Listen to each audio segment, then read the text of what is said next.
amanya olide Roger Otis, then Love Surgeon. Edakiika zo ziri 3 zivuddeko ku ssaawa 5 ez'ekiro ky'olunaku olwaleero. It's beautiful Monday.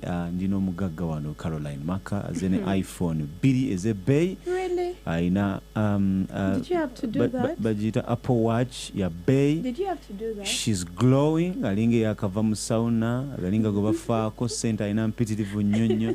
She smells so nice. Nti bwekiba kyakulya oyinza okukirya n'olalekako kintu kyonna. I'm also with the Lugai, Douglas K. Segawa.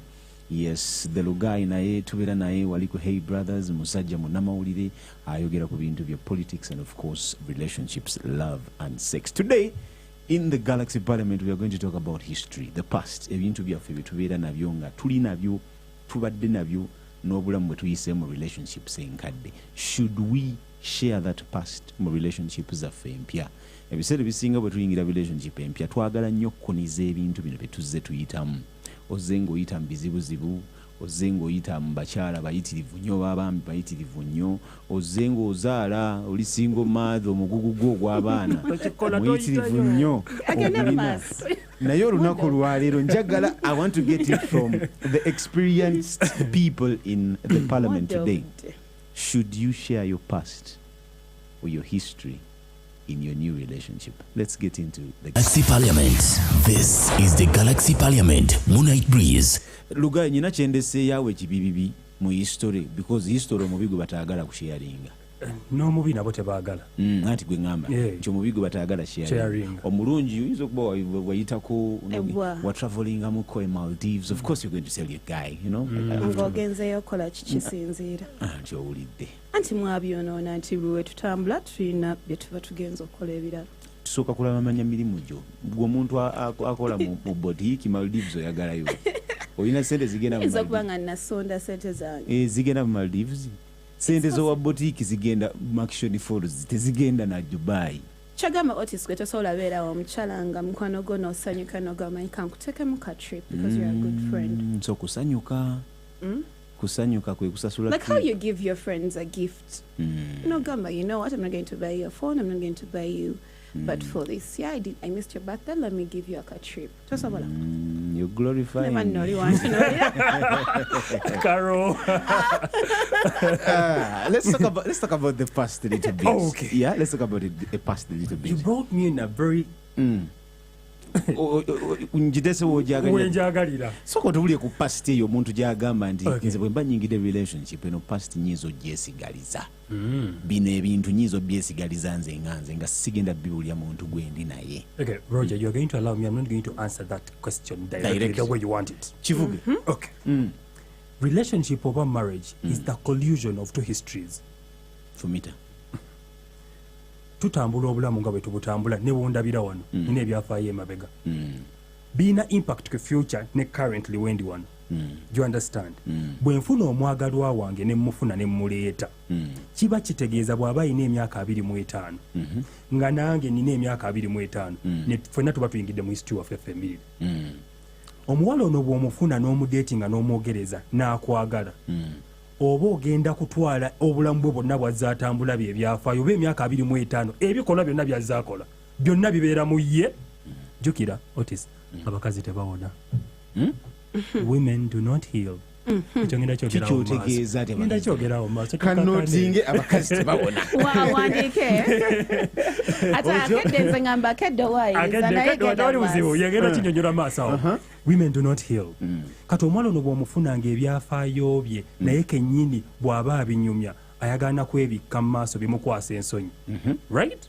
Kiba kitegeeza gwe omusajja ayingidde mu bulamu bwe weesibe 6 vaawo.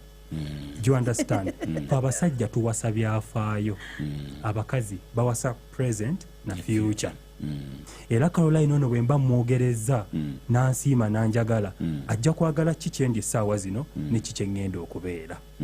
Kuba bo balina emmunyeenye eyaabwe ey'okusatu aba alina kyalengera. Omukazi asobola okulaba nti Douglas alina wagenda okubeera in 5 years to come. Nga nange nze kennyini avuga nga sikisobola kiraba. Do you understand? Kiba kitegeeza omukyalo ono bw'aba ajja mu bulamu bwange nina okumanya biki ebimukwatako kuba yagenda okola ekika kyange. ate yagerwa abasita yange ebitundu 87 ku 100 omukyalo ono abimala n'abaana bange abaana bange kyekika kyange niwe tuba tuli mu dating emirembe gigenda kubukala nnyo mu nze ng'ebyafaayo bino mbitegedde n'okusobola okubirera so oyagala obitegeere history ono oyagala omutegeera lwaki mba njagala okubitegeera tegeera omuntu gwe ndi naye naamulera ntya kuba buli bw'anaakweka ebyafaayo byo n'atabiŋŋamba ajja kukola ekintu ekimu and I react differently naye bw'aba yaŋŋamba amazima n'atankisa because transparency is very very important in a relationship kuba gubanga omusingi buli bwannimba n'embyezuulira nina engeri gye ngenda omutreatingamu etali ya buntu bulamu naye buli bw'ajja naŋŋamba Douglas nze naliko nkolako mu bbaala bwekiti ne bwekiti ne bwekiti omanya omuwala akoze mu bbaala na buti obukosefu bwe yafuna oba okitegeera ekibuuzo ne kijja ate eri omusajja osobola okulera ebyafaayo by'omusajja eby'omukazi ebikyafu kwata waawo nyini bwetugenda otandikira omuwulidde Lugaayi Mawulira agenderera. But do you actually realize that omanyi basi abami you people are a bit obanchogere nti munyumya when you men munyumya nnyo nze omukazi nganze wemba nsazeewo okusigaza ekyama ky'omusajja wange no one will ever know. Do you know that? Unless we part ways. Nenga mwabasinga okunyumya Caroline namunyumya kizibu ekisookera ddala you do what we call social proofing nti wofunayo Lugaayi okanolubulya baggayi twogera ku mukyalo omugumivu tetwogera ku muwala ayagala okakasa twawule lindako maka twawule twogera n'abaana b'obuwala abali myaka kati 18 mpaka ku myaka nga 28 yes abawala abasinga obungi lindako njagala ekintu ky'emyaka tsoke tukyesonyiwe okay tugere mu boze eno kubanga no. Do you know why I'm saying that? Because both genders, we have seen people bakuze mu myaka naye nga bakola ebintu omwana w'emyaka 12 byalina okubeera nga akola this time to okitegeera and you'll meet a lady of 22 years ng'akolera ddala ebintu bye twandiyise wife material naye ng'omukyala gw'obadde dating ow'emyaka 35 tabikola ng'eyo mindset tagiina yentegeera tagiina. That's why I'm saying at one point or the other when we're talking about emotions mostly ebintu binze bya age sibi considering nnyo because I have met people bewandigambye nti ali mu time ye ya buvubuka ya kubeera nga exploring naye nga ye akugamba me I don't have that time. I to make a family, I want to start okitegeera njagala teekawo legacy yange nosanga omusajja omukulu wa myaka 4 naye nga yali mu bbaala anoonya akawala kamuwaanamu okitegeera avimbe agambe nze nagenze nabuna nze nabadde mu threesome okitegeera you'll find men sitting down and talking about their women's bodies you understand naye nga ye mukyala gw'olina ewaka yakuzalira abaana I know sango muvubuka atasobola bikola. You understand? So that is why me, when it comes to things, ebirimu, emotions and all that, tujisa kubali kubanga ennaku zino tekyamataringa. I mean, we've seen people who actually prosper in relationships. We used to have that omusajja yabeera omukulu ku mukyala. But esaawa zino tulaba abantu getting into holy matrimony ng'omukazi ye mukulu and they actually last. Kyesaagadde tukole is kuliriza minorities representing a majority. The question is it possible? It is possible, but at what percentage? Njagala tubeere nga tugaziye ekintu kino okusinga ku ffe abalabyeko. We are generalizing because we speak for the majority. We don't speak for the minority. Njagala kuddayo ku kibuuzo kyange ekya history. Bintu kigwe bewandigambye nti mu history yange ng'omuwala nandibadde mbyesigaliza sibibuulira Lugaayi tajja balimba abali eyo mwenna oba oli muwala oba oli mukazi oba oli ki tebakulimba nti nno omusajja ogenda ku opening up to everything mbusimanya akumanye nnyo ategeere what parts he can heal and what parts he can move on with. Men have the weakest emotions. For us women we hold a lot of emotions. Men you don't think with your hearts okitegeera mubesingira nnyo wano so nja kugamba ebintu byange nga I'm confiding in you as a partner enkya tunyiige tuyombe okikubewo naye kyekiri kye nagambye mu ntandikwa singa wampuliriza bulungi musajja kigo weeyabiza era ddi era mutambula mutya tugenda kwogera ako tujja mukwano you can ekyo sagala mwerimbe you can never know your partner 100%. That's a good point. Okay. You can never. So there is nothing like I'm 100% sure when a relationship jendi muje ngendo komamu. So tewali byambu gayichi gwe yabiza But Caroline, if I could pose a question to you, don't you think it would be easier for Lugai okwagala nga akumanyi kicholi? You can't know me. Don't speak Because for let you. me tell you, Let's not speak for I'm Caroline. speaking for a Let's female. speak for females. You can't. Reason being, chembadde nkugamba, women deal with a lot of emotions. Yeah. Kyetusiba tugamba nti omukyala jatuuka okuva mu relationship nga ye mentally, emotionally yagivaamu dda. But you don't know. And you're there, you're a man, and you don't know. Okitegeera? And that happens a lot. Abantu babeera mu relationship naye nga yo omutima gwavaayo dda. Anoonya wadda. Yes. Naye nga gwe tokimanyi n'atuuka atogivaamu ate n'ogamba n'alyoka agenda. That's why recently post Janata ngamba tubeerawo ffe abawala tulina burial grounds mu mutwe. Kabeera nakuziika abalala tubeera ne katayima nga tugamba kati Lugaayo ono nkyamuwaddeyo wiiki 3 waba tanneetereza nga tukita naye nga buli kimu kiri bulungi bed of roses naye nga oli ku tayima nga tokimanyi. Caroline kambeeko kyembugamba era kantundende mu kamera wayo tulina kye tuyita situational awareness. Abasajja abasinga oba abavubuka abasinga tebamanyi butya bwekola. Kuba nange bwe nali nkyali eri mu buto nga sinnaba kwezuula, I didn't know what situational awareness is. Kanti nnyonnyole. Situational awareness is actually the critical observation, scanning of a woman's behavior and emotions. How many men concurrently can actually do that? Abasajja abasinga balowooza baleeta abakazi ewaka baleese TV just kubeeraawo. You need to monitor this gadget, I'm sorry to use that word, omumonitoring olabe. Otis bw'oba oli musajja ddala ng'omukazi ono bw'ali omanyi bw'akwagala nga waliwo ebikyuseemu because buli kikola omukazi ono kyakola buli kigambo kyayogera it sparks a signal kiba kino kye kitegeeza. How many men have that situational awareness?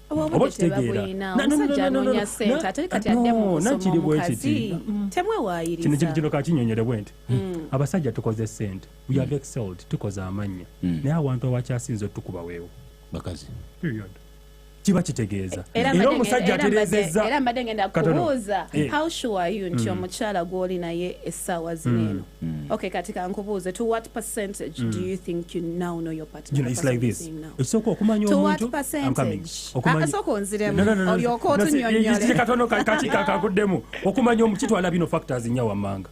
First of all obudde kyekisooka and you how you observe your things. Oli musajja kikaaki What do you waliwo mean- what abasajja do you mean abatafaayo obudde? nzija waliwo abasajja abatafaayo Otis gy'okomye okubeera nange daaga omutegeddeko akatinitini ne bw'olaba nga nsirise bonto ngamba ka Douglas entondo zisparkins you can actually need that oba okitegeera kati ate ono omuntu gw'oli naye mu nnyumba bw'omweyambula mwenna bw'ojja okunnimbira nti omuntu ono tomutegedde kiba tekigatta bulungi. Kiba kitegeeza omuntu ono gw'oli naye tossaayo mwoyo oba ali biki mulinga ba strangers mu nnyumba. You get my point? Time is a factor in a relationship. Kikuyamba okudiscoveringa munno nti bw'akola bw'ati azzaako kino bw'akola bw'ati azzaako kino. But back to your particular thing wali kyombuuzizza percentage tebeerawo. Percentage ejjanga bw'ogyagala ebeere with time. But do you realize that you can actually get to know someone in the shortest time? Naye You ng'oli can't. wamala naye. No, you can't. Katugende wa Caroline katono. How do you arrive at that conclusion? Tosobola okutegeera omuntu in the very shortest time possible. How? Roger, tubadde n'abantu. Let me tell you, people have their demons. Yeah? That you can maybe never know until you tap a particular insecurity in them. Nakola ekintu. Abantu obeera n'omuntu for years. Then one day oba n'oyogera ekintu oba n'okola ekintu oba mukwano gwammwe n'abaako kyakola omuntu wonna akola ekintu n'ogamba ye yakikoze. Why do you think that happens? Because people have things they are fought with that maybe they never choose to share. Okitegeera gwe n'obeera ng'omanyi omuntu wange namutegeera. You understand? So ate waliwo n'omuntu gw'ospenga naye ebbanga ttono and you people connect and you actually share things bye mutasharinga n'oli gwe wamala naye emyaka. That's why you say a man can come into my life and make me feel and see and appreciate life a different way in like months ng'oli gwe nali naye okumala emyaka teyabikola. Cheva nakugambye nti no, we are different. For us women, we go in with all emotions and whatnot. Ekyo kyogambye nti ffe tukube akafaananyi ne tugamba kati Douglas wange kamugumire bw'asigala ng'akola kino n'ayongerako kino. Women are builders even in the Bible. Yeah, akola kino agenda kola kino agenda kola kino. Abasajja ebyo obudde temubuyina. But they are not builders, they are helpers. Temubuyina omukyala asobola okuzimba Ogambi in the Bible. So let's quote the Bible, right? You can give me the scripture where? So tugere ku bakazi tebawona. Amanyi wachi kugambya omukyala akuzimba nti gojja kubeera awo nga gwe. Tojja kugiddira okuzimba. Caroline. Tetuli bazimbi. Tubeye. Tusoka tugere ku kyabakazi tebawona. And specifically why you think men should actually know a girl's past before they actually settle. Togenda bimanya. Are you sure you know are you sure you know your partner's body count? Kankubuulire. Teri mukazi ng'oli musajja ddala otegeera mu bwongo obwo. N'otamanya nti ono mukazi yeebaseko n'abasajja abawera. You can actually need. You may not know the number. You may not know the number. Quote me right. You may not know the number, but you can really tell. How? Omanyi kankubuulire abakazi bano boyagala okutegeera nti balimba mugamba ddemu ekintu kye kimu repeatedly. Abasajja mu abasinga okubeera Bobo mujjeko story leero. Bobo mujjeko story leero. Enchakoma omugambe nyumiza story yemu. Mbola aba tomugamba nti jamu. Okay. Bobo yagala okujjamu. Abasajja mu abasinga okwerabira. Kati tukole buzibu tukole bwetyo. Kina kino. Tukole bwetyo. Era kutege simu. Roger. Oleme kwerabira. Bobo yagala okuzuula ebyama by'omukyalo ono tuyita kyetuyita openers. Obadde okimanyi omukyalo ono gy'okoma mu excitinga y'ebikula nga naye tategedde. The moment you excite a woman, jukira oba olina okuba omusajja ng'ozanya cards right. Sooka onoonyereze omukyalo ono ki ekisobola omu excitinga. The moment a woman becomes excited, becomes open. Jukira abakazi boogera ebigambo emitwalo 2.5.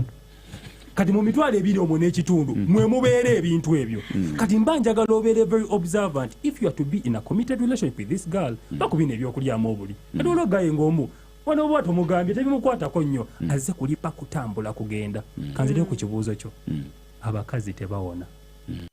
Amukazi ye kyayitanga okuwona ng'afunye eggaayo omulala ayingiddewo. Kyova olaba ffe abasajja heartbreak y'omusajja yanjawulo ku y'omuwala. Ne bwenfuna kaggaalo nkyalumwa. Weebale nnyo. It's very different. Omuwala ono omulaba aba yakava mu relationship bw'ati. Ekivulo kya professor kyawedde. Single father akolimye emyaka n'ebisiibo. Caroline. Lwaki ngamba nti abakyala tebawona? Caroline bw'ova mu relationship gy'owalimu ne daddy baby. I'm just assuming. Right now tonnaba kuwona. Ogenda kumanya nti owonye ng'omuntu ono ayingidde mu bulamu obwo g'ogenda ofuna omulala. Ate era toyina garanti nti onoowona. Fe abasajja bwe tumenyeka emitima oba bwe tubeera disappointed ngamba omanyi kawala kano kankyayira kino, let me work so hard and you prove someone. Ekitali ku baana bano bawala. Traumas abaana ze balina right now zi affecting a relationship gye balimu essaawa zino. Are you getting the point? Omukazi tawona. What even you meant the insecurities you have from your past relationships? No. Omanyi tewawula insecurity and protecting you right now. Okimanyi ekyo? Nina okufunira obujja kuba oli wange. Wulira atakwagala takububira. Kubadde Katonda owaffe wa bujja tayagala kumugattika. Do you understand? Kati mukitambinga nga insecurity mwe kyemwagala kyekino. Dinako kyemwagala kyekino mwagala ebbeetu. Si bwe kiri abakazi b'ennaku zino baagala bbeetu. Katono okukola bye baagala. Sokola ebintu ebiteekeddwa okubeera mu relationship. Kyengezaako tegeeza mu kino kyekiriwa. Bw'oba oyingidde obulamu bw'omukyalo ono njagala mutuule wansi. Bw'oba ddala oyagala kumutwala kubeera naye. Omugambe eddala oyagala okuyingira mu bulamu bwange. Omutunuulire enkaliriza. Manyi abasajja abasinga ye mugenda ku ddeeta ate mwogera ebintu eby'ekisero. Atunula n'eri muli ku simu. Omuntu ono mwolina okumumanyiza. Awo mba sikwagala. Tewali buzibu. Tebakulimba. Tewali buzibu. Kuba lwaki? When a woman loves you, by the way, you will know. Just like kwamba abasajja mwagala beera mu denial. That's the truth. Kankubule kino Caroline. Roger, if I'm not giving you attention, I don't love you. Omukazi nga soogera nnyo, nga sikutextinga nnyo, nga sikulemerako, mba sikwagala. Ate misconception ono gy'alina gyentegedde nti twagala ebbeetu. There is absolutely no woman who actually loves you, who wants to be independent. omanyi naffe bomulaba nga independent wetutuuka mu relationship nga tuli mulaabo Roger Otis nze omukazi njagenda out ng'ekintu te out njagala Roger atandika okunkubira amasimu oliwa odaddi exactly tebakulimba Caroline, the definition of love women have is very different from the men. Definition ya love ku basajja yanjawulo nnyo ne ku bakazi. Abakazi balina eyaabwe. Nali mu katebe kano Roger Otis n'ambuuza ekibuuzo. Right now, Douglas, do you think that love is overhyped? Overrated? And trust me, it is. Do you understand? Ate nga tukikolera omulembe okutakigwana. Nakolako tuki experiment emu nembuuza ku bantu abakulu edda. Obadde okimanyi ssente z'ospeningira mu muwala mu dating. Just n'oba mu cohabitinze n'obeera naye. Ssente ezo taatawo yazikozesa ku bakazi bana. kiki kyogezaako Nzija Caroline. Kyoyisaawo. Caroline. kyoyisaawo ogenda ozimalire ku bakazi okugaba sente kyawulira kati agende azimalire ku bakazi tubuliziganye esente Roger Otis z'ospeningira ku girlfriend mu dating wano nyumba mutwala ku date biki byonna bulabo twagenda okubalamu dating ayina weekome twagenda okubalamu nga kitaawo ezo sente yazikozesanga ku bakazi bana naye ng'azikozesa ku bakazi abana nga bagwanidde n'okuzaalamu abazaddemu ate nga nabo bakozi bitya fumita oba kitegeera era kino kankigambe boy child ali eyo tobeera mu bulamu bwamu omukazi takwagalanga olw'okuba olina by'omukolera omukazi alina kubeera musanyufu kubeera mu bulamu obwo kuba by'omukolera kasita bitalibaawo wallahi yamungu agenda because women have no future they live in the present kankiddemu women have no future they live in the present era wano walaba nga bitabuse babeerawo short time ntono n'atambula n'agenda n'agamba tubawulira bulijjo oyo omusajja talina kiddako naye nga gw'ataatula wansi ne katonda ne mudiscussinga future y'omwami ona olina garanti kino omusajja talina kiddako naye nga at the beginning of this show wekenyini gwayagambye omukazi weebale alaba nnyo future lwaki kyanzije abakyale munyenye zammwe zizikidde olwa body counts ze muyina ne relationship ze muyina empitirivu kyobalaba amaaso gaabwe webale nnyo kyengezaako tegeeza kyekiriwa emunyenye yo yeriwa that is a lie. kakinyonyola Let me tell you, the biggest issue we have right now, love is not overhyped to me. The biggest problem we have is that 80%, yeah, both male and female are baina love empya gye bayina yeno gye balaba ku TikTok ku social media and that is the love they want to live okitegeera omuntu neyeteeka ku pressure kubanga alina kareel ke yalabye nga bagamba omusajja alina okugula ebimuli buli lunaku you understand and that is the only way that lady is going to believe that she is loved. Tusooke tugize emmotoka eno ku kkubo katono nnyo. Is it a lie if say a girl, because I want you to speak for the girls out there, is it a lie for a girl not to tell you her past? For example, nti yazaalako ekyokubiri nti abaddeko omufumbo ne bugaana n'ajjamu ewuwo n'abeera naawe emyaka gumu oba emyezi 6 naye nga tokimanyi nti yalabaddeko n'abasajja babiri mu bufumbo. Is it a lie for a woman to withhold such information ng'ali naawe oba tugambe nti aba ayagala nnyo relationship?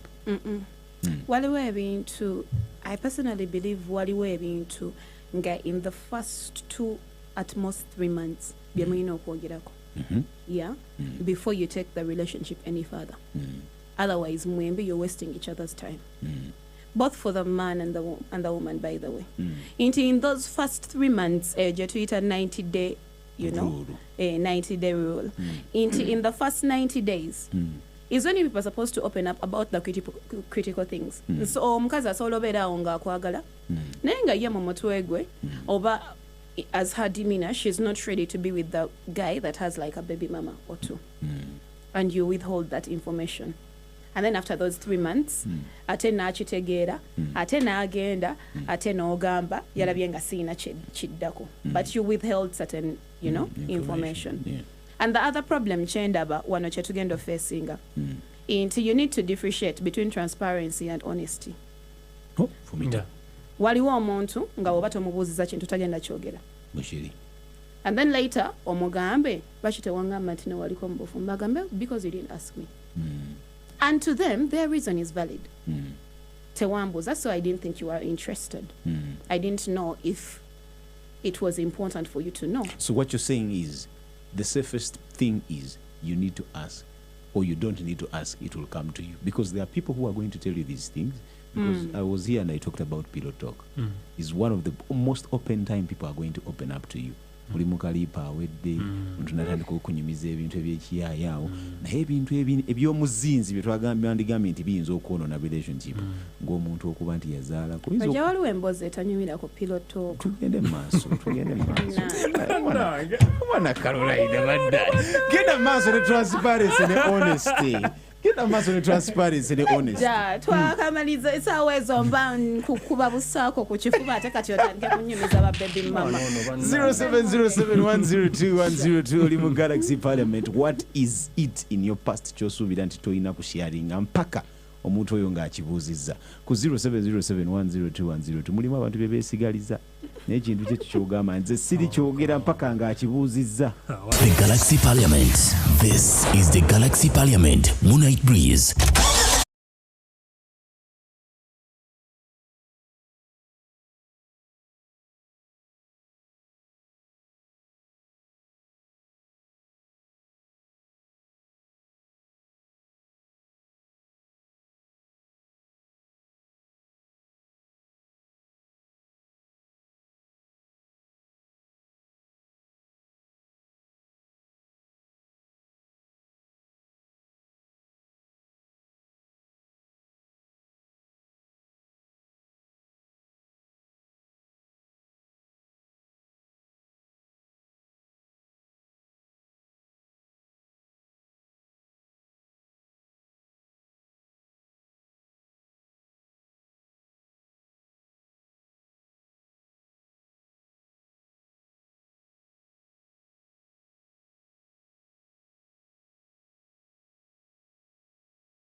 Accept. I don't know what to get it. Mulekera okweswaza okuntwala mu bantu oproposing ngane. Abasajja we mulina koera testing 1 2 by the way senga mbadde mukimanyi ku pilot ko omugambira but by the way if I was to propose oddukawo omukazi kyakuddamu awo omanyira mulekera okweswaza mutufudde ababi isawo byonna zompa ongambe kuwadde omuzindaalo kati isawo we munkuba bufumita honestly kati mwezine ennaku endala tuli awo tukirinze we are not at a certain point into bedroom talks bedroom booty nga tuli awo tunyumya birala or take your woman out on a date nainga for that day mwagala kwogera about certain things obuzibu ye twekuumira nnyo I don't want to call it hypocrisy. I don't know what content no. Comment oli mukola. Kwata omukyala mutwaleko out omugambe babe today I want us to go out but I want us to talk about certain things. Nze jengo already mindset eriko ekyo. Okitegeera. Obuzibu temwagala kuvaayo gye muli. Ate mutya olumu okubuuza ebintu ebimu ate bwemumala ne mubitegeera ate ne munyiiga. Okay, Caroline omaliriza nnyabo kuyisawo byoyisawo. Dage mazima.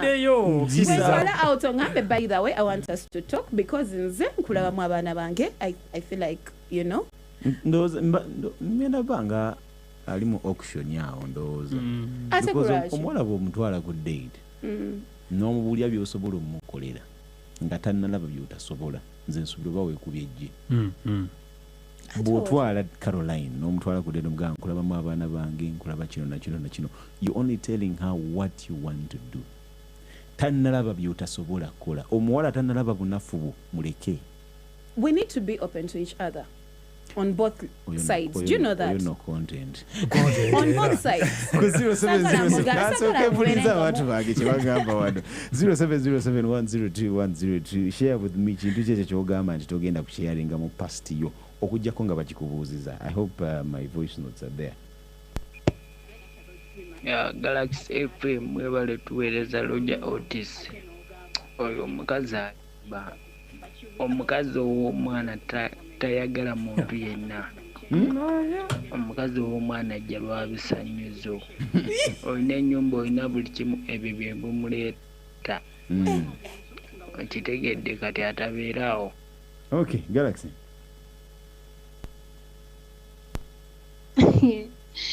Roger, kituufu kiri nti. Anyway, hello, how are you?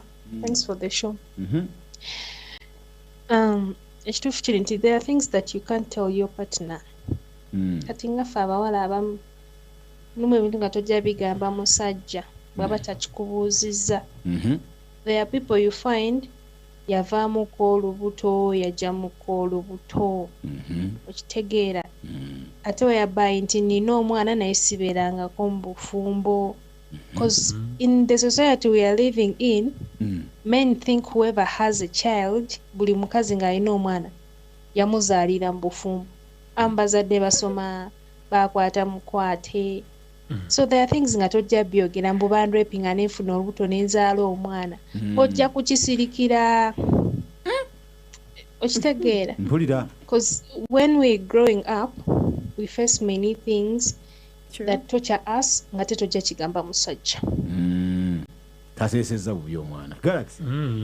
Nze mwana okitegeera gwe otise njagala obbabuuza nze kigalo kyange bwe kibadde kimbuuzizza bbawo tugambayo nti oba wazaalako oba olinayo omwana okitegeera nze sisobola gambano sobola mubuuza okujjako nga kennyini aŋambye naye waliwo kekiriwo oba like waliwo embeera yonna etambuligana nti olinayoko omwana awo mba nsobola okugamba ize kasita akyagalidde era nsobola n'omubuuza olirudde ku kinakugamba kyonna weteeseteese nakyo amutegeka wenywezezza Terry the Great ali webale the great oyibona obadde oyagala oyita. Okay.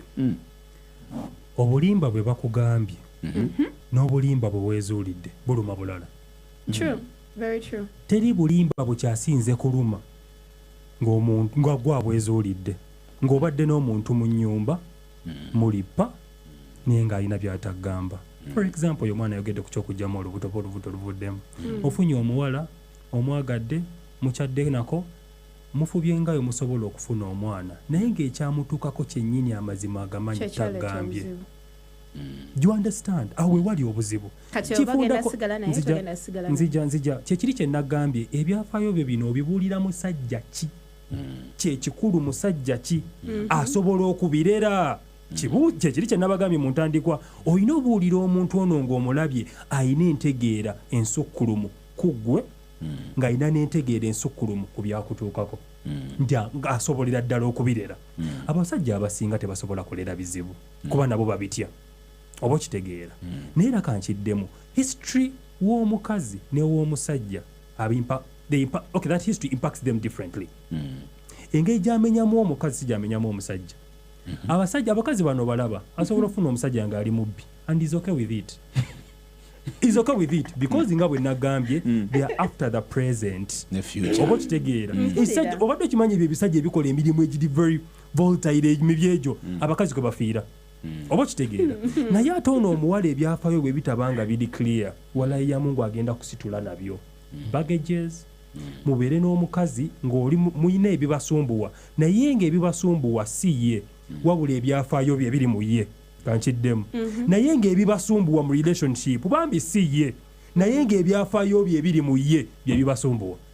oba okitegeera Gwe ng'omwami oli awo clean. wagenda okuviira tewali tujja katono kuba lwaki you are emotional kuba omukazi ye bambi bwanyiiga alina ebintu byagenda okuvaamu ayogera afukumula akola bitya omulabe nga yeekyanga kiba kitegeeza omusajja ono oba olina okuba nga olina entegeera esukkulumyeko kyova olaba tubagamba abaana abawala mufune abasajja abakuze mu ntegeera ng'akusinga ku myaka age bracket yemu mwenna muli emyaka 25 omwana wa myaka 24 mumanyi ki mazima ddala mu amabujje naye kakati Caroline, I want you to speak from a perspective of you a woman naye osanze omusajja ayinza okuba nga taliyo kena muwala eyazaalako ng'okimanyi Yeah. but within the 3 months ezewayogeddeko eza 90-day rule you fell in love with this guy nogamba kankyesigalize sigenda kimugamba. Until when? Exactly. At what point do you then tell this person nti naye omanyi Lwaki ebintu bino nabadde mbitadde mu 90-day rule? Reason being, the 90-day rule for me is where it's the do or die. It's where you people decide if you can actually be in a relationship we don't or not. spend that much time together if you are dating, if you're talking about dating. Lwaki tugamba 90-day means mwe your time omuntu nga wakamulaba excitement weeri. It's when you actually create the most time for this person. Abaana bale wa weekend. Ii. Bewa Caroline weekend. ba weekend Otis, Kiki kyotegeeza nti obeere nga toyogedde nange Monday mpaka omuwala ono alina Friday oyogere ebyafaayo nange bambi ku ebitali weekend. birungi abisabisa atya okubyanjulira omusajja Akekasemberayo ddala, akekasemberayo Let me tell ddala. you, number one, ekintu ekitagenda kwogererwako bannange kyonze ngamba tokyesonyiire ddala ye body count. ngibaluma nnyo No, it's an ick, like for even men and women. Atatuteeka muffe twesonyiwe. Mwemu mwerabira n'okwerabira. Muffe twesonyiwe. Mwe mubala mumanyi era omuwala atamanyi body count ye is a very big red naye flag. Otis obadde Tell okimanyi you a big red flag. Caroline for eri change. ogimanyi? Ngimanyi. Caroline. Sooka ombulie mukama wano. Nesonyiwa. Caroline obadde okimanyi nti omuwala okweza body count ye kyangu nnyo in a flip of an eye ayinza okuba ali mbasajja nga 10 Elaborate before I answer. Akasirisaako. kakiddemu omukazi okuweza abasajja abamwegasseeko oba bamwebaseeko layisi okusinga ne bwolowooza okusinga omusajja kyagezaako okugamba. genda mu maaso nina ensonga lwaki. Do you know why? Lwaki? You are hunted. Gogo bayigga. Kiki kyotegeeza? oba okategedde njagala My dear, onfumitirize. these days men You are are hunted. hunted. You also hunted. tewali buzi but caught me right. You see, Caroline, you're Chichi. speaking for the minority. Think. Otis gwe banoonya oba Zuli Terms oba ani Zuli batono otaddewo anti byali ku bwongo kyali wange batono Osikuula Okitegera? entalo bw'ada. Bakapuulu bakyali baffe be bangi be bangi ku Zuli Terms. So I want us to speak. Omanyi lwaki njogera bwentyo? It's because mwe mulowooza Bani? abasajja Aha. ebintu ebimu gye mukola nga bakabejja temukimanyi nti eno mu system ebintu byakyuka. Nange nali nkiwakanira until I found a WhatsApp group weyanga tuteekayo Otis waffe ne tugamba oyo Ati kakati awo nyini njagala okubulira nti ba Otis bazuli Batono.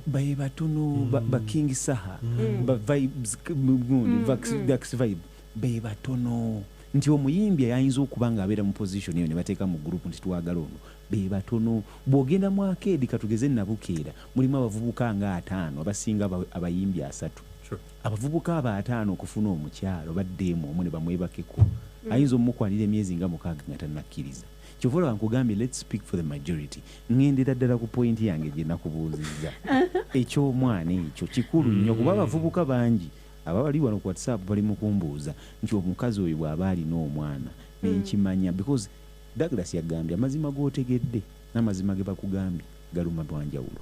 lwaki nabi ku breaking it before nti ebintu ng'omwana ebintu nga nti there are certain things people have to be open about because in case you people decide to follow up and actually make this official these are things that are going with you okitegeera so me I believe ekintu ng'omwana on both sides kyekintu kye mulina okwanguyirwa okola ki okwogerako. Reason being at one point for the man side nze wenba nina omwana omusajja alina okukimanya nti wemba ntwala karo ntwalirako responsibility y'omwana.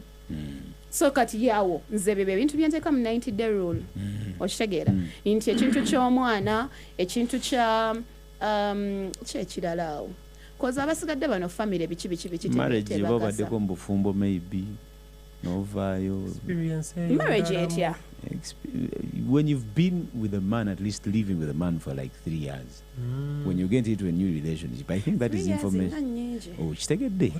What is kano kankababbireko n'abaana abalenzi mwenna abali eyo.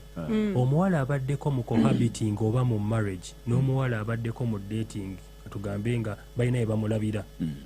Banjawulo omuwala ono abadde n'omuntu ono oba abadde n'omusajja ono mu nnyumba yemu okumala ebbanga amenyamu atya.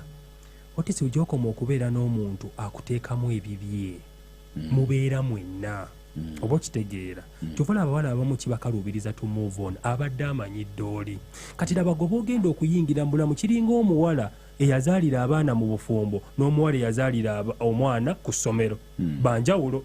I rather go with this girl here akazaalira omwana mu ssomero mu senior 4 bambi I can actually tell her very fast naye ono abadde n'abaana abadde n'omusajja mu ddya abantu abo bamenya because baba carries the baggages nyingi ez'omusajja tulira ono omuwala ono gwabadde badeting obudeting olubuto jasi yalufuna mu ssomero byanjawulo omukono ono abadde abeera n'omusajja mu nnyumba yeemu anti kyekyo kyovola batugambye time ki omuntu gy'aba amaze naki n'omuntu nti marriage gye twagambye omusajja newe aba tagendangako waffe naye nga nabeera naye okusukka actually omwaka don't even say 3 years okusukka omwaka that's different.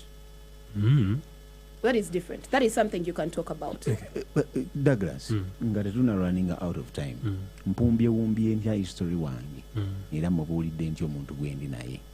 Nga tali alarming nnyo mulimu ebintu munaye ebizitowa. Binga biche bituuza ku. Newoti packaging and newoti siba mu byenjagala okumanya gamba bitiisa. Ku muntu akwagala tebitiisa. Ani akulimba. Nze kubuulira. Mbuuza butabo bisabise. Fumita. Approach. Kino kansogena mwana muwala. Omwana omuwala wenna ng'oyina ebyama byonna by'oyagala okwabya eri omusajja kino wammanga kikulu tegeera musajja kigwogenda okugambya ebintu bye bikwatako ebyedda ebitali birungi kikulu nnyo musajja ki si buno obuvubuka obwambala niigiina buno mulimu ne stocks crocs. I don't actually agree with that oba kitegeako n'obwokalimba kuba bweba muli mu kuzannya buzannyi naye omusajja gw'olaba nti ayina step ahead gyagala okutwalako oba okitegeera nzija anti mwagambye otisi yagambye ebyo okutegeera omusajja Caroline nno twetaaga omutwala ku Sunday mwebale nnyo ono bintu bingi byogenda sati mwagambye nze okutegeera omusajja intentions ze mbobeera weekubidde akalango kale tukirize tewali buzibu tujja kujja ojja kujja ku live ku Sunday ku ssaawa 4 paka ssaawa 10 ono Douglas ali wano yekaringa ng'omusajja ali responsible njamugamba ebintu byange enca mbisange sokozikirize mmalirize Caroline okudde bugenda kyengezako tegeeza mu kino buli aba opakeginze ekintu kyo kino kisikiriza agula ne bwe kiba kibi bali bakulizaako engatta enfu oba kapa mu kutiya n'omala gagula naye n'ogenda okiraba nti wadde kirina ebintu ebitatambula bulungi naye kirina n'ebirungi bwe biti tumanya nnyo ebirungi by'abantu nga tubasembezza wadde babeera n'obunafu kati butya bw'okipakeginga nze nsuubira abakazi era kino nakyogerako ne Otis akimanyi omukazi olulimi lwo olw'obwetowaze lw'okozesa ng'oyogera n'omusajja ono kintu kikulu omusajja omukazi yali azeeko n'afukamirawo mavivi ng'oyimiridde n'agamba mwami Otis mbadde nina kyenjagala okugamba mwami mbalire mbadde nina kyenjagala okugamba omukyalo ne bwagamba omanyi mwami mbalire obadde onjagadde nange mbadde nkusiimye naye mbadde nina ebintu byenjagala kugamba nga saagala obyezuulire omanyi bwe tunaatambula olugendo luno oluwanvu lujja kukoza ekintu kyaffe tuzimba omuwulire omuwala ono bwe yeeteekamu mwenna abaluka mwenna naye yeetaddemu tali mu kwerowoozaako yekka ekintu kino kiyinza okukosa bwe tunaatambula mu maaso eyo bwe wali tonnaba kunfuna bulamu bwange bwali bwe buti nina omusajja eyankwana nanjogereza nanzaalamu n'abaana era nina abaana babiri oba okitegeera naye ng'ali ku viivi wali nze nyimiridde katono nzija nati nkuwa trick nzija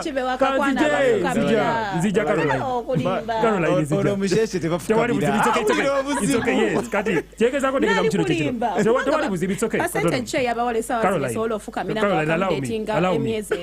tewali buzibu allow me ekintu kino gy'okoma okikola nakyogerako ne Otis akimanyi nti omukazi afukamidde asinga omuntu ayimiridde amaanyi.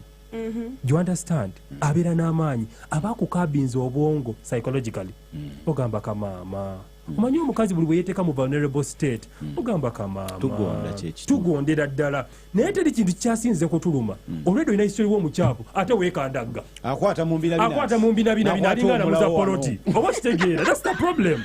Kinyuma nnyo omuwala ono ng'ajja okwogera naawe ng'alina ebintu by'aggamba nga mwetowaze nnyo ojja gamba omanyi abe tujja bikwasaganya tujja kubisobola abaana bali luddawa olaba bw'ogenda okuvaamu naawe ate ebirowoozo ebirungi abaana bali ludda bali wa kitaabwe naye abaana awo wandibadde obalekayo babeereyo bwekinaba kisoboka ojja gendanga oba si kyekyo tujja baweerezaayo oba si kyo abaana bano baleete babeere wano we tuli oba kitegeera naye nga obwetowaze bwe buli ate jjukira omukyala alina ebyafaayo byo nga bikyafu kantunule mu kamera oba olina okuba ng'oli mwetowaze nnyo ng'empisa ze zikulembera okusinga ggwe alina obukyafu emabega kuba mbuuza lwaki kyengezaako tegeeza kino kyekiriwa bad history kyekiriwa kuba lwaki ogenda kukola ensobi nnyingi olwa history wooli nga bambi si gwayagala naye olw'okuba ebyakutuukako abakazi balina insecurities ez'amaanyi right now ng'omusajja gwalina si ye yazireeta nga zaava mu bapatana be yali alina oba kitegeera kiba kitegeeza oba olina okuba nga osobola okwekontaininga ennyo obutamenya mwagalwawo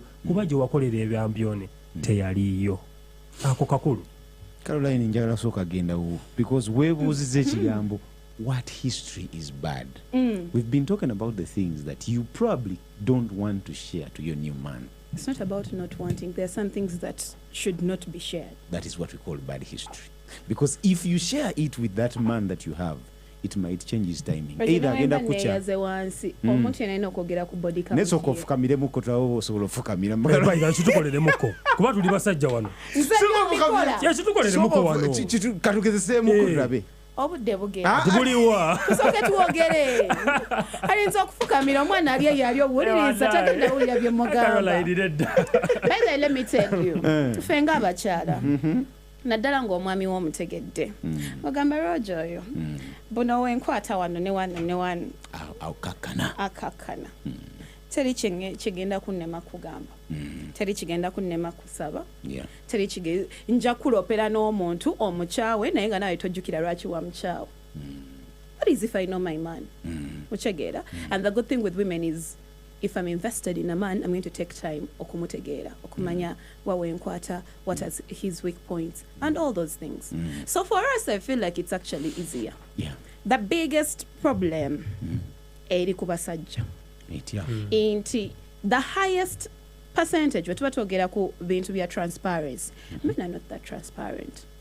Mugezaako nnyo okuavoidinga certain conversations until nga tekikyebeereka nga baby mama wa ayina engeri gyako, because obviously the biggest problem men have when it comes to children and your past relationships is it only becomes a threat ng'oli atandise okugamba ngenda kugamba mukazi wo kimanyi ate engeri fe abakyala engeri gye tusinga okutegeera nti ono omwami ayinayo omwana awantu oba wa it comes from the pressure of your baby mamas, not you sitting us down and telling us you know ninayo abaana egindi n'egindi. Abasajja batono nnyo ababeera transparent batini nnyo okuggyako nga kati wootuuse olaba omukazi agenda kujja ewuwo ate abaana ba at one point or the other balina okubaawo oba nga nkubuuzizza ate emirundi egisinga era we tubabuuza era mufuna engeri gye mukayisaawo.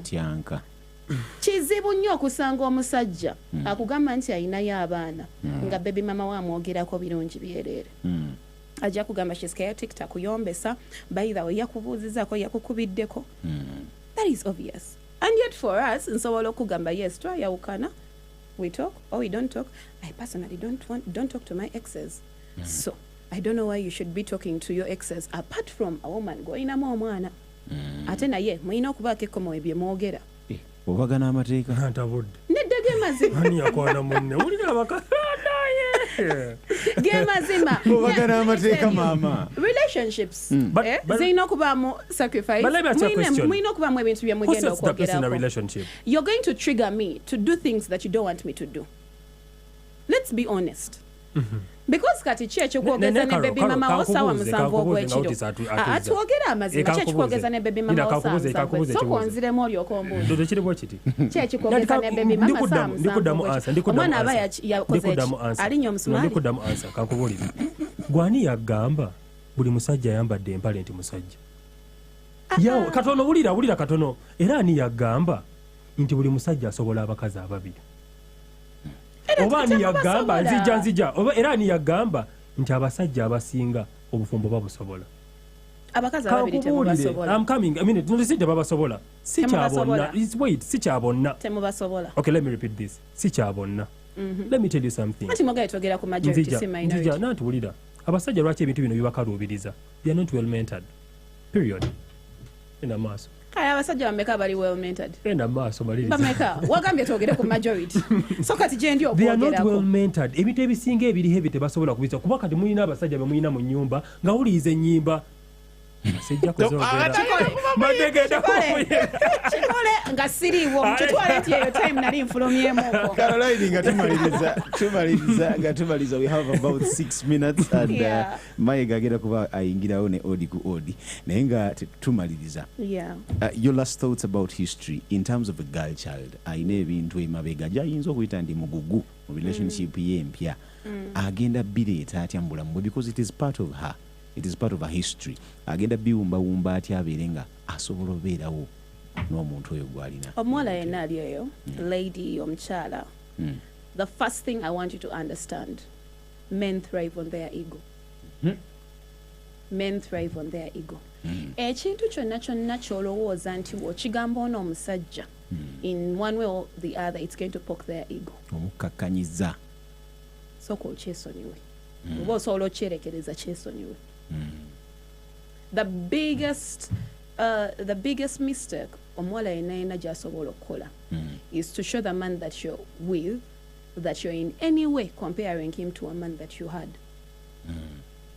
because kati agenda kuva mu kukwagala ye nga weyandirowoozeza waalina okukwagala adde mu competinga with your past that is the truth body count gyesonyiwe toginyegako because era bagenda kulimba kati oyagala tubalimbe era ajja kulimba because ne wakugamba amazima ojja lowooza akulimba that is the truth ojja lowooza akulimba so kati ebintu ebimu by'omanyi nti nno abantu abasinga babirimbiramu I feel like oyina byesonyiwa let's learn to appreciate omuntu nga w'omuyina omuyige nga we muli and you pave a way forward because whatever happened in the past kyekyo kye nagambye nti mukulirize nnyo ebintu bye mugenda otambula nabyo ebintu ng'omwana ebyo you can talk about but anything that tekirina kyekigenda kwongera ku relationship yammwe oba obufumbo bwe mutunuulidde okugendamu mukyesonyiwa because at the end of the day ogenda kumbuuza ku ex wange ate nga nze sagala kugamba nti nno yantwala Maldives because tonnatuuka ku busobozi buntwala Maldives ate olemereko okimbuuze ate nkikugambe kikulumya omutwe because I'm poking your ego. Douglas K. Segawa the Lugai. Oh yeah. Wumba saidi y'omulenzi nkulu. Okay. Omuntu ono yeekubiddemu tewali buzibu akatolekeka w'obanga otuuse okumugamba biri bye tugambye okumugamba study your man another time gyalina bimugambiramu oba ogambe alina osooka okukuta bulungi tofukamidde tofukamidde abakyala tufukamira in very many ways kisinziira omwami gwe mba nfunye obuwanvu bwe oba obuwanvu bwe kisinziira omwami nti kisinziira ku kyo obuwanvu bw'omusajja tulina engeri nnyingi ze tufukamiramu emikono ena oba emikono byonna kisinziira ki kyengenda okugamba oba kyengenda okusaka okay buno baka bugenda eri omwana omulenzi kantunde ne mu kamera nkusaba beseeching you at heart ebyafaayo by'omukazi bikulu kuba omuntu ono gw'ogenda okuzaalamu omwana bw'oba waakumuzaalamu mwana omukazi ono aleera ebintu bingi. Obadde okimanyi nti omukazi waba yeebase n'omusajja katugambe 2024 DNA ya spams z'omusajja gwe yeebaka naye emalamu emyaka 10. Kiki ekigezaako otegeeza omuwala oyo gwe mufuna kati ne muzaalamu omwana DNA y'omusajja oli ebeera mu mwana wange wadde omwana wange. Kakigende buziba katini abakazi bano basitula ebintu bingi.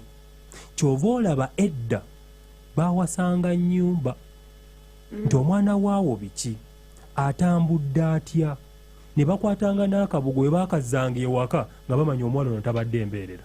Ekyembeerera tukireke yo topika enyiiza abantu bangi oba okitegeera. Kyengezaako otegeeza mu kino kyekiriwa omuwala ono ebyafaayo bwe biba nga biri kalekaleko kisobola okugonzeza olugendo naye ebyafaayo bwe biba nga bizibu mukko ajjeemu embuto zisoba mu 10 mwagala omwana oba okitegeera kyeropa kyokka omanye ebintu bino tubikola mu nzikiza ne tulowooza nti tubibisse nnyo naye it reflects otiso oyinza okuba onnimbye kati n'okweka ekintu kyo tetunakoma okubeera ffe nojja kweyabya I'm sure amazima gayinza okuba galwawo naye kasita gavaayo gaba gavuddeyo ate gakwanika. Obwesigwa omuntu bw'abadde akulinamu buba bufudde buba tebugenda kubeerawo nate. Kinyuma nnyo omwagalwawo omugambe bw'aba waakukwagala ajja kukwagala bw'aba tajja kukwagala era tajja kukwagala.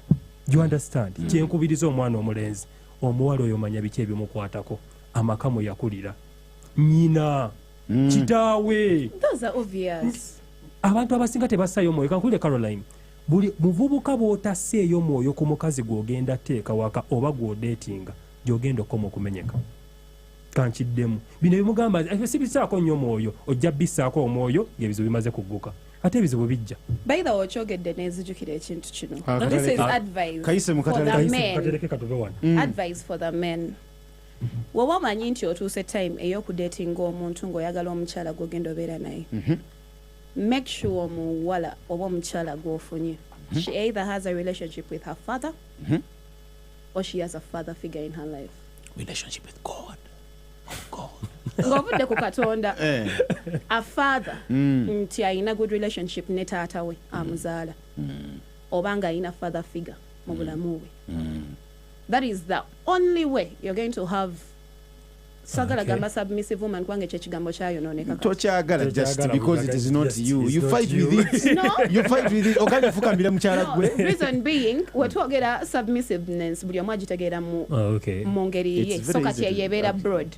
Woba ng'ofunye omukyala nga she has an issue with her dad eyagaana okubeera resolved nga talina father figure mu bulamu bwe. If I am a woman and I don't have any man that I respect, I look up to, trust me, kigenda kumbeerera kizibu nnyo okulabanga head of my family because I don't have that in me. Akatereke kakange. Akatereke kakawogere naye ng'osomye ennamba abantu baagala kunoonya. Baagala kunoonyaako. Akatereke kake kano. A woman, you are not supposed to submit to God. So submitting eri Katonda. No. You submit to your man. You need to submit to your man. And your man. Through him. Yes, and your man has to submit to your God. Alimu ekyakise. Nedda ekyo kiwakanyisa kubanga akimanyi. Tukola bwoti kakizimbe. Omusajja alina kubeera submissive naye mbooza atya. Alina kubeera submissive eri omutonzi. Get a man who is under authority. You need to submit to your man, not to your God. Kyovola abasiraamu bagamba bwe bati ejjana y'omukyala eri wansi wa bigere bya mwami we. Do you understand? Dagagaba enamba. Okay. Zanyo tongamye kugaba namba. Abatulaba, thank you so much actually for watching the Galaxy Parliament. Caroline. Social media zizugaba. Yeah. Mwebale nnyo ababadde ku Galaxy Parliament. I'm Douglas Kesega Wadhalu Guy. Bebaza nnyo abantu ababeera ku live yaffe every Sunday from 10 a.m. up to 4 p.m. with Otis ku TikTok ye. Tubeerako ne bapanelist ab'enjawulo. We are bold, kyekisooka. We are authentic and we are transparent. Tukubuulira amazima agajja okuluma ate temwagala kukkiriza byokka bye mugamba bantu temwagala ate ogalere Caroline oyogerera mugundi yange so tubasaba every Sunday you just actually go to our particular live there abagala for counseling and guidance, parenting, co-parenting, children. I'm specifically more there because I've expertised myself there. You can actually call me on my phone number, that is 074 38 48 61 7. Let me repeat, 074 38 48 61 7. I'm Douglas Kesega Wadalugai. Never gambe numbers utizibira manyago. Nacho chwa. Zinese lwacha ziri manyaga. Amirimu jemba denkola ja sente kati nga sisobola kuteka namba manyaga. Caroline Makatuwe ku social media platforms zo. Onganyo okugabe namba. Togenda kunkubya musajja social media platforms zo. Social media platforms zo. My name is Roger Otis. Kuba kunambe no obwengo yagala kureachinga omukulu Alan Senior akoku bukumba obwakabi 0758 1981 70. Abenga kwambazako. You can look nice and pretty cool for the week and of course the weekend. Genda yita mulnako lwencha. We're still continuing the things that you should do to punish your lover. Bwaba kuyisa bobi. And of course tugenda kuba tweyongera mu Cheaters Confessions. That is Tuesday. Punishment. My name is Roger Otis. But are you talking about the good punishment though?